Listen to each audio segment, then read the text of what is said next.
एक गांव में एक किसान रहता था। किसान का नाम था मोहन और उसकी पत्नी का नाम था सकीना। वो दोनों फसल बेच के गुजारा करते थे, पर किसान बहुत लालची था। मोहन अपनी फसल बेचा करता था और वो सबको, बड़े बड़े आदमी को महंगे दामों में अपनी फसल बेचा करता था। एक दिन बहुत अमीर आदमी उसके पास फसल खरीदने आता है। अरे मोहन, मुझे 3 किलो गेहूं और 5 किलो धान दे दो। ठीक है, 1,000 रुपये लगेंगे। अरे 1,000, इतना पैसा? अरे मुझे ये गेहूं और धान ही चाहिए, पूरी दुकान नहीं चाहिए। मेरी फसल बहुत अच्छी है, ऐसी फसल तुम्हें और कहीं नहीं मिलेगी।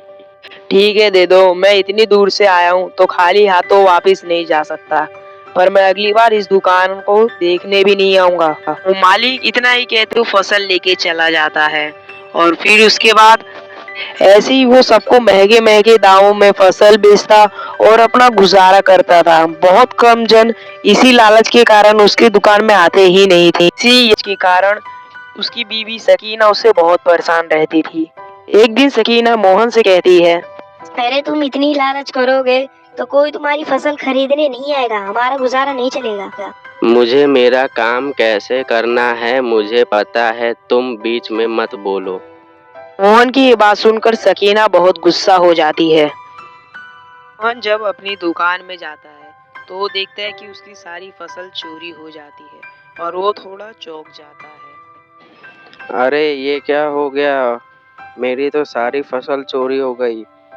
मोहन की फसल चोरी हो जाने के कारण मोहन के पास पैसे भी नहीं आते थे और उसका गुजारा भी नहीं चलता था।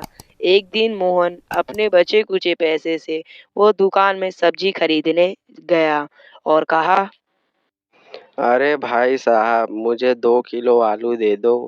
500 रुपए लाओ। अरे इतना महंगा, तुम तो मेरे दाम की सब्जी बेच रहे हो। हाँ, मुझे भी तुम 500 रुपए की भाव में फसल दिया करते थे और सबको देते थे, इसीलिए सिर्फ तुम्हारे लिए ही 500 रुपए है। लेना हो तो लो, नहीं तो जाओ। ये कहकर मोहन जो भी दुकान में जाता, सब उसे 500 रुपए में ही सब्जी दिया करते थे।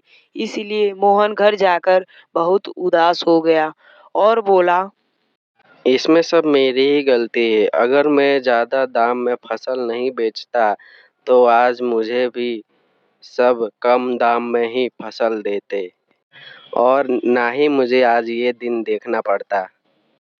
उस दिन बाद से मोहन सबको कम दाम में फसल बेचा करता था और अपना अच्छे से गुजारा करता था और वो लालच नहीं करता था। इसी कारण उसकी बीवी सकीना भी उससे खुश रहा करती थी।